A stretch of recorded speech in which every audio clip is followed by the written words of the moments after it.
Kodi Nzotheka Kumukonda opanda kumugona. Zina la Tate ndila Mwana ndila Mzimu Woyera. Amen. Chaulere cha Ambuye athu Yesu Kristu, chifundo cha Mulungu Atate komanso mphatso za Mulungu Mzimu Woyera zikhale nanu abale. Takumana pano pa Word Made Flesh, mawu zipangidwa munthu amene anazatenga mnofu wathu ndikukhala munthu ngati ife, kumamva amene ife timamvera, koma anafuna kuti atilondolere njira yoyenerera. Lero tifuna kuti tigawane pa siku la lero la Yosefe Woyera mawu ochokera pa Mateyo chapter cha 1 ndime ya 16, 18 mpaka na 21 ndi ndime ya 24. Kodi Nzotheka Kumukonda opanda kumugona. Yakobe adabala Yosefe mwamuna wa Maria amene anabala Yesu wotchedwa Kristu.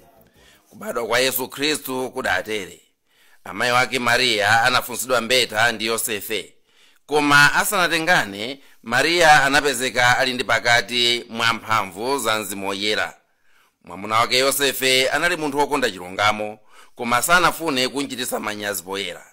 N'chifukwa chake adangoganiza za kungothetsa chibwenzi chawo osachitapo mlandu. Ali kulingalira zimenezi, mngelo wa Ambuye adamuonekera m'maloto nanena kuti, Yosefe mwana wa Davide, usaope kutenga Maria mkazi wako, pakati ali napopa zachitika ndi mphamvu za Mzimu Woyera. Azabala mwana wa mwamuna ndipo azamutcha dzina lake Yesu, pakuti ndiye amene azapulumutsa anthu ake ku machimo awo. Tsono Yosefe atazuka adachita monga momwe mngelo wa Ambuye uja adamuwuzira. Mthenga wa Ambuye. Ulemu kwa inu Ambuye Yesu Kristu. Lero abale anga ndi siku limene tikukondwerera Nkhoswe ya abambo onse Yosefe Woyera. Kufuna kuti munthu wa bambo naye ansate Mulungu mopanda manyazi, mwangwiro komanso mwachamuna. Aukhale moyo wapansi pano moyang'ana kumwamba, kuti naye apereke tanthauzo ku moyo wake. Osati chifukwa chona kuti ati amapereka zakudya pa khomo ndiye, amapeza buredi pa khomo ndiye angoti kakakandiza pansi pano. Mulungu sananene kuti mmene wakupasani ntchito imene yona kuti muzipezera anthu chokudya ndiye kuti inuyo mungoti kaka haya ndimakhala bize koma mmadya zomwezi zimene ndimakhala kuti ndili bizezo ndiye ndimapezeka chifukwa kuti ndimafuna muzidya pa khomo pano. Mutu wathu wa lero ndovutirapo chifukwa pali zichewa zina zimene mwina kuzitchula ku moyo wathu wauzimu zimaoneka ngati mwiko. Kuli mawu ena amene ngakhale amatuluka mosavuta kunja uko, koma mkamwa mwa wansembe mawu amenewa amamveka kukhakhala ngati nkhwani osasazula. Komabe poti Ambuye Yesu adatitumiza pansi pano ngati nkhosa pakati pa mimbulu, tikungoyenera kulowa m'matope momwemo monga adachitira iye mwini, kuti tikapulumutseko awiri atatu amene angamvere mawu ake. Chilichonse chimene Mulungu apanga kwa munthu ndi phunziro ndithu lalikulu kwa munthuyo. Chilichonse chimene Mulungu apanga kwa inu muziziwa kuti ndi phunziro kwa inu. Ndipo ine ndimatenga kuti ndi udindo wa munthu aliyense, ndi udindo wanu kuti muzitengere serious, osangoti zimene Mulungu anena zokha ayi, komanso zimene Mulungu wachita. Timaphunzira kuchokera kuzochita za Mulungu komanso kuzonena za Mulungu. Lero Mulungu wapanga chinthu cha chilendo pobweretsa munthu m'dziko lino lapansi. Iniyo tikuziwa kuti munthu kuti abwere pansi pano amazira mwa mwamuna ndi mkazi amene agona pamodzi ndi kubereka mwana. Lero pamene wasankha kubwera pakati pa anthu ngati munthu, akusankha kubadwa mwa munthu amene sanziwa mwamuna. Chodabwitsa chimenecho, Mulungu asankha kuti azere mwa munthu amene sanziwa mwamuna. Tikumva Maria mwini wake akunena kuti zimene zizachitika bwanji popeza kuti sindiziwa mwamuna. Luka 1 ndime 34. Yankho limene likubwera ndi njero ndi yankho lomkumbutsa Maria. Ndi yankho lomkumbutsa Maria akuti pajatu palibe kanthu kosatheka ndi Mulungu. Luka 1 ndime 37. ndiye ndafuna kuti musunge ziwiri zimenezi zimene Mariya ananena, komanso yankho limene mngelo wa Ambuye uja wapereka. Akuti pajatu, kusonyeza kukumbusa, pajatu palibe chinthu chosatheka ndi Mulungu.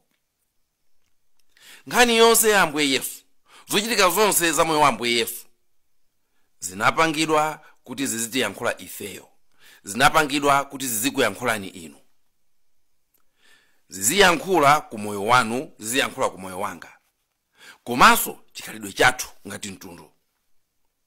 Tikamakhala kuzera mu zonenedwa, zokopera, komanso zochitika, ngakhale naye Satana amalowetsa mafashoni yake ndi zizolowezi zake zopotoka m'maganizidwe ndi m'machitidwe anthu amakono. Nkhani za Ambuye Yesu komanso moyo wa Ambuye Yesu, kuphatikizapo zochitika moyo mwa Ambuye Yesu, zikubwera nchonga kuti zibwerese maphunziro ofunika kuwongola zimene Satana wapotoza moyo wa anthu, zimene anthu osasamala za Mulungu alowesa mmoyo wa anthu pakuwakutira kwambiri ndi nzeru za anthu koposa nzeru za Mulungu mwini wake. Inuyo muliyang'ane zikoli kuti anthu amathamangira nzeru za anthu, ndipo anthu akufarisa nzeru zawo koposa nzeru za Mulungu mwini wake. Inuyo mukumbukira paja Ambuye Yesu adanzuzula Petro chifukwa chofuna kulimbikisa nzeru za anthu koposa nzeru za Mulungu. Anati, choka, pita kumbuyo Satana, ziganiza iwezo ndi nzeru za anthu chabe. Nzeru za anthu ndi zimene anthu amafarisa, anthu amakochana, anthu amauzana. Mukatenga Marko 7:7 akuti, amandipembeza inde, koma kupembeza kwawo nkopanda phindu, chifukwa zimene amaphunzitsa ngati zophunzitsa zenizeni ndi malamulo a anthu chabe. Pamene pali chiopsezo kwa mtundu wa anthu kuti mawu a Mulungu aja ayikidwa paja, koma zimene tikusatira ife moyo mwathu nazilengedwa m'ma-TV, nazilengezedwa m'ma-TV, nazilengezedwa m'mawayiresi, amabungwe nabwera mbalimo nazilengeza, zambiri mwa izo zakukhala pure nzeru za anthu, asiya pambali nzeru za Mulungu. Kodi ziko likutenthali kuti ziko limeneli likhale ngati lapola titani? Mayankho ake nzeru za anthu zokhazokha. Kodi kuchuluka kwa chiwerengero cha anthu tipange bwanji kuti chichepe? Mayankho ake nzeru za anthu zokhazokha za umunthu okhaokha. Monga kutilangizira mu Aroma akunena kuti, musamasanzire makhalidwe a anthu ongokonda, ongodalira zapansi pano, koma Mulungu asinthe moyo wanu wonse pakupasani mitima yatsopano. Aroma 12:2. Zimene Mulungu adachita ndi Yosefe zikuyenera kungoyankhulanso moyo mwathu. Choyamba, Mulungu akanatha kusankha kuti mwana wake azangopezeka mwa Mariya opandanso kumukhazikapo Yosefe. Akanaona mwinakeyo mmene akanakhuzumulira mitima ya anthu amene mwina akanati azitipanga mtima tumpha azifuna kuti angende Mariya kapena ampange chani. Koma Mulungu akumbweresamo Yosefe ndi kumpasa ubambo wa nyumba yake, kumpasa ukapitawo wa nyumba yake. Yosefe atenge nawo gawo mu plani ya chipulumutso, mamuna atenge nawo gawo mu plani ya chipulumutso. Apatu phunziro lathu ndi lomwero abale, kuti Mulungu akufuna mzibambo naye azitenga nawo mbali pa chipulumutso. Izi ziyankhule kwa azibambo onse amene sakonda kukhala pafupi ndi Mulungu, azibambo onse amene sakonda kupemphera, azibambo onse amene amaona ngati atakuyendesa bwino moyo wawo popanda kubweresamo Mulungu moyo wawo. Azibambo, Mulungu anatikoka kuzera mwa Yosefe kuti tilowe nafenso plani yake ndi kutenga nawo gawo lalikulu. Kodi ndi chani chimene Mulungu amafuna kuti Yosefe abwerese m'banja limeneli, abwerese m'banja loyera limeneli? Mawu ochokera pa Samuel 7 akunena kuti, kauze Davide kuti ukazamwalira ine ndizakuwusira mwana pambuyo pako, ndipo azakhazikitsa ufumu wake. iyeyo ndi amene 1 azandimangira nyumba, 2 azakhazikitsa ufumu wake mpaka muyaya. Yosefe akubweretsa ufumu mu banja la Mariya. Yosefe akubweretsa ufumu mmoyo wa Yesu Khristu. Komanso ndiye amene akumanga nyumba ya Mulungu m'banja limeneli. Ndafuna mundimvetse pamenepo. Yosefe ndi amene akumanga nyumba ya Mulungu m'banja loyerali. Ndi amene akubweretsa ufumu m'banja loyerali. Akubweretsa ulemu m'banja loyerali. Pakuti iyeyo ndiye mutu wa banjalo. Mzibambo ali ndi udindo womangira Mulungu nyumba pa banja pake, kuti likhale banja lopemphera. Inuyo azibambo, mamuna aliyense ali ndi udindo womangira Mulungu nyumba pa banja pake. Azibambo ambiri tikamamanga nyumba, malo moyikamo kamalo kena kachiona kuti anthu azipemphereramo m'banja muja, timayikamo bala. Timasogoza kuyikamo bala nyumba, nyumba yanga ili ndi bala mkati momo.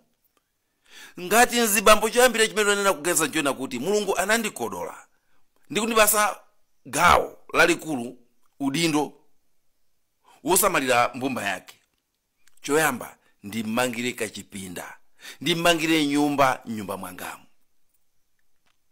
Mukumbukire nkhani ya Elisa kuti mayi uja anamuza kuneneleza kuna kuti ankulu tikuona mukumadusa apa, bwanji tikumangireni nyumba yoti mukamadusa muzikhala, muzikhota ndi kupuma mmenemo. Ndipo anakamuza mamuna wake. Inonso azibambo mukuyenera mukamamanga nyumba zanu musanaganize zoyikamo bala, muganize zoyikamo malo opempherera. Ameneyo ndiye mzibambo amene akuyandikana ndi Mulungu. Mzibambo ali ndi udindo womangira Mulungu nyumba pa banja pake, kuti likhale banja lopemphera. Kubanja kwathu bambo anga adakali moyo, ndi amene amasogolera nthawi zonse siku ndi siku mapemphero tikamaliza kudya. Tonse anyamata asikana timachoka m'manyumba mwathu mene timadyera ife tikaunjikane nyumba mwa makolo, ndipo bambo anga ndi amene amasogolera mapemphero. Dongosolo lawo silinali lovuta, amangotidusisa mapemphero onse a mpingo aja ndikutipangisa 11 la korona. Mwakuti mwana aliyense akamapita ku masonkhano, akamapita ku kalasi, amakhala kuti mapemphero onse aja tinaziwa kale ku nyumba. Amayamba ndi chizindikiro cha mtanda.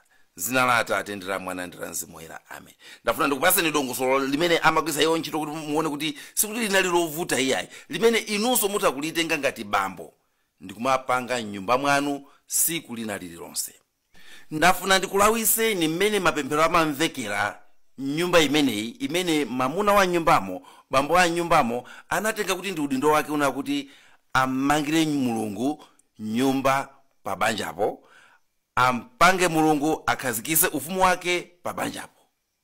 Tikamasonkhana kumabwera mmodzi nyumbamo, kumakhala kuti tikukamba nkhani nati adikira anzathu choncho kena kono ndi akaona kuti zikukhala ngati takwanira, amafunsa alipo asala, iyayi palibe, tiye tiyambe kupemphera. Dongosolo lawo linanena kuti chizindikiro cha mtanda, tikapanga chizindikiro cha mtanda kenako amabwera pemphero la madzulo, kenako kumvera kwa apostoli, Atate athu, matikoneni Mariya atatu aja, ulemu, kenako Atate athu, kenako matikoneni Mariya 10 aja, kenako Atate athu, kenako kupempherera anthu onse, kukonda, kukhulupirira, kulapa, pemphero kwa angelo alonda athu, ulemu, ndi kenako mtima woyera wa Ambuye Yesu mutichitire chisoni. Kenako kupempha Mulungu kuti achitire chisoni mizimu ya Khristu akufa onse kuti useni mtendere. Ife tikati amen. Ndeti mazasiriza ndi chizindikiro cha mtanda, zina la Atate ndi la Mwana ndi la Mzimu Woyera. Mzibambo amene siku ndi siku, munthu wa bambo amene siku ndi siku ankasogolera mapemphero. Pokapoka akadwala kapena mwina apita kumuzi, amayi ndi amene amatisogolera. Kumangira Mulungu nyumba pa khomo pawo, kukhazikisa ufumu wake pa khomo pawo. Azibambo osamaphwekesa. inuyo ndinu mwasiridwa ukapita wa khomo lanu, ndipo ntchito imeneyo Mulungu wakusirani inu. Nkhani ina imene kupezeka kwa Yosefe Woyera kukutiphunzitsa ndi kuyankhula nafe lero ndi nkhani ya kukonda opanda kugona. Kukondana opanda kugonana. Kodi Yosefe amankonda Mariya? Baibulo limanena mwachimvekere kuti Yosefe samafuna kumchititsa manyazi Mariya. Choncho ndikuti amankonda. Mateyo 1:19. Baibulo likunena kuti Yosefe adatenga mkazi wake Mariya ndi mwana wake ndi kuwathawisa ulendo kupita ku Igupto. Mateyo 2:14. Choncho ndikuti Yosefe ankankonda Mariya. Chimenechi chikundifikisa kufunso lonena kuti kodi nzotheka kuti mamuna ankonde mkazi popanda kumugona? Kodi nzotheka kukondana popanda kugonana? Yosefe atiyankhule ndithu. Moyo wanthu ongokonda zapansi pano wakhala ukufalisa uthenga wopotoka wakuti chikondi ndi kugonana zimankera limodzi. Ziko ndi anthu ake olikondetsetsawa akhala akufalisa pakati pa achinyamata mwakuti akati ndimakukonda akutanthauza kuti ndifuna tigonane kapena ndimakusirira ntagona nawe. Choncho pakati pathu sizothekanso kumukonda munthu popanda kugonana. Ndizibwenzi zingati zimene ukamuza kuti palibe zogonana zingalimbe ndi kutha 2 weeks. Ndi mabanja angati amene kuchipinda kukavuta banja lonse limakhala lili teke. Siti kuthanso kusiyanisa pakati pa kugonana ndi kumukonda munthuyo.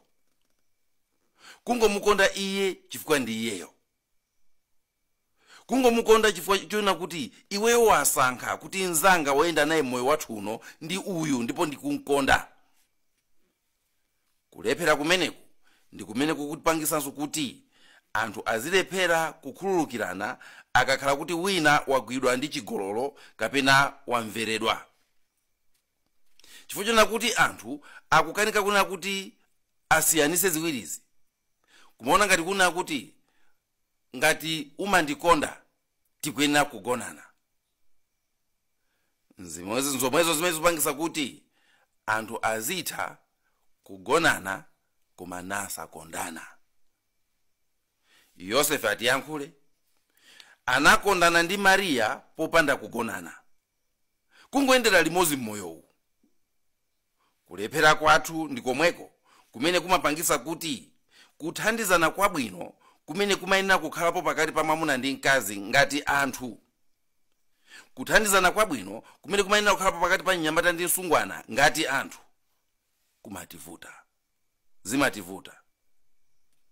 Kungomuona mnyamata ndi msungwana akhala awiriwiri akukamba nkhani zawo, iwe mutu mupwirikiti afunatu azigona nawa. Kungomuona mzimayi wayima ndi zibambo akuuzana ziwiri zitatu, ulendo kwa mamuna wake, ulendo kwa mkazi wake, ndaona akuchezapo. Mutu mwathumu mwamuna sanganthandize mkazi popanda kugonana. Mutu mwathumu mwamuna sangacheze ndi mkazi popanda kuphochola nkumufunsira. Ndipo chifukwa chakuti chimenechi tachizala zimakanikadi kuti ukhale ndi mkazi osanganizira zambiri. Zimakanikadi kuti uzicheza ndi mkazi osakotesa nkhani. Zimakanikadi kuti ungonkonda popanda kumugona. Komatu tikumbukire kubwera kwa Yosefe ndi chisimikizo ndithu kuti nzotheka. Yankho limene mngelo uja adapereka ndiloona mpaka na lero. Akuti pajatu palibe kanthu kosatheka ndi Mulungu. Azibambo, ndi Mulungu palibe chosatheka. Kugona naku tisakupase matama ngati kuti ndi nsima. Ayayi komatu ine ngati mamuna azimene zovuta m'maso azibambo ife ndiwofoka. Osazimveserera. Azibambo, yambani kupanga ubale ndi Mulungu, ndipo muzaona kuti ndi zotheka. Muzaona kuti ndi zotheka. Mulungu monse ankalenga anthu ndi kumalenga azimayi ambiri koposa azibambo. Mulungu amaziwa anthu awawa sipakapezeka mzimayi osowa kanthu ngati anthu awa aphunzira kukondana ngakhale palibepo kugonana. Koma lero mzimayi kuti apeze bwino, mzibambo akukanika kuti angonthangata, angomutulusa mu mphawi popanda kumuza kuti mayi nanga ineyo mundiganizira mwantundu chani. Ayi, tikuyenera kuphunzira ngati akhristu, tikuyenera kuphunzira ngati azibambo kuti nzotheka kukondana popanda kugonana. Ndipo Yosefe lero, chimene Yosefe wakhalira mu nkhani zathuzi, nchoena kuti akufuna alimbikise mabanja amene mwina pa zifukwa za matenda, mwina pa zifukwa zina sangathe kukhalira pamodzi, koma akuyenerabe kukondana ngati mwamuna ndi mkazi. Mwina chifukwa chanena kuti wina wake wapita kutali, wapita khandi ku Joni, kaya wapita kuti usalawe. Ngati munakondana adi, ngati munagwirizana kuna kuti ife ndife banja, ukazimvesere kuna kuti sizingatheke kuna kuti neni ngokhala. Ayi, ndizotheka kumukonda kwambirinso pamene palibepo kugonana. Tatiye tisinke nkhani imeneyi, ndipo timpemphe Mulungu kuti atithandize kuti chikondi chathu chisamakhale cholumikiza ndi zinthu ngati zimenezi, koma tizoona kuti pachokha chitha kuyima, pakuti chikondi ndiye chimene Mulungu anatilengera. Mulungu amphamvu zonse tikuthokozani kuti simulekeza kulongolera nzeru zathu. Khala nafeni, dalisani azibambo onse ndi kuwapasa chidwi chotha kupereka chithandizo popanda kuyembekezera kena kalikonse. Ncholinga chona kuti udindo umene tinaulandira wosamalira ndi kuteteza mbumba yanu tiugwire mokhoza. Tupempha zonsezi zina Yesu Khristu mweyo Ambuye athu. Amen. Ndakuthokozani abale, sikunati zakhale pomwepo. Munali ndine Elizeo Nthalika, dzina la Atate ndi la Mwana ndi la Mzimu Woyera. Amen.